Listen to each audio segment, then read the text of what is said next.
Hey, what's up, everybody？ 欢迎来到这个频道。如果你是第一次来，可以先点击订阅钮，开启小铃铛。今天我们要讨论的是舞蹈课堂影像。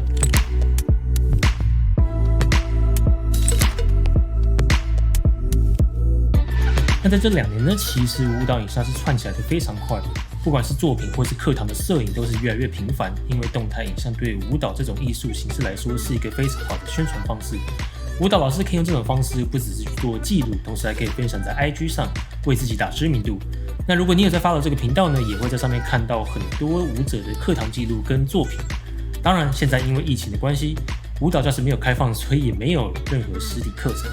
不过没关系，回到今天的主题，今天要来讨论的是可以帮助呈现高质感舞蹈课堂影像上非常重要的3个元素，不外乎就是帧率、色调跟焦段。第一个帧率，也就是 FPS 每秒影格数。以舞蹈影像来说，我强烈建议一定要用23.976，我们就简称24格好了。最大的原因在于24格呈现舞蹈动作时跟我们人眼所见的动态感是最接近的，而30格或是60格这种动态顺畅感不仅会让我们人眼感觉不适应，视觉上其实也会削弱舞蹈的力量。那这是什么意思呢？试想一下，60 FPS 每秒60格，也就是1秒的动作里面被记录了60个画面。这个动作的轨迹是会比每秒记录24格的画面更清楚的被看见，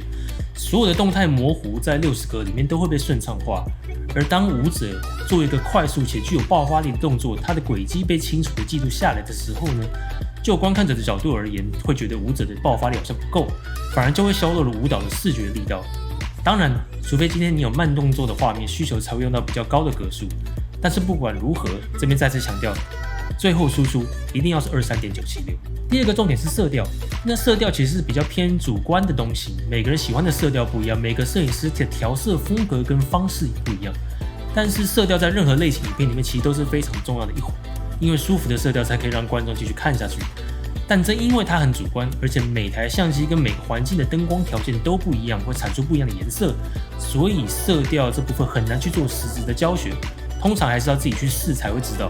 那我就以我自己的原则做说明好了，基本上我自己在调色时不会让整体的色调太偏于某一个色系，例如太黄或是太多紫色，我会尽量让整体的颜色保持在一个中间值，然后习惯在阴影处里面加一些蓝绿色去增加电影氛围。大原则大概就是这样。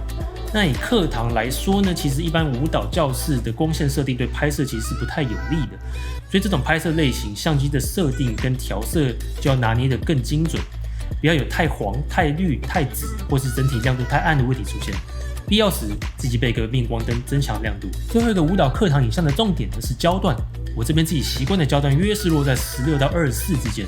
并不是太广角的选择。但其实舞蹈课堂影像也不要用到太广角的原因在于，舞蹈课堂上呢，老师跟排舞应该才是整支影片的重点。所以今天如果你用到太广的焦段，例如10或是14，一旦在运镜上一拉远，就会造成教室背景大于舞者的情况出现。而太广角的镜头推到太近的时候呢，又会造成老师身形的比例变得很奇怪。那如果今天用到比较长的焦段，例如35或是35以上呢，以有限空间的舞蹈动态来说，容易产生失焦的风险，特别是在2人舞之间没有一个中心点的时候，就可能会产生对焦不清楚。所以镜头的焦段选择上要选好，我通常会尽量能让老师在镜头上满一点，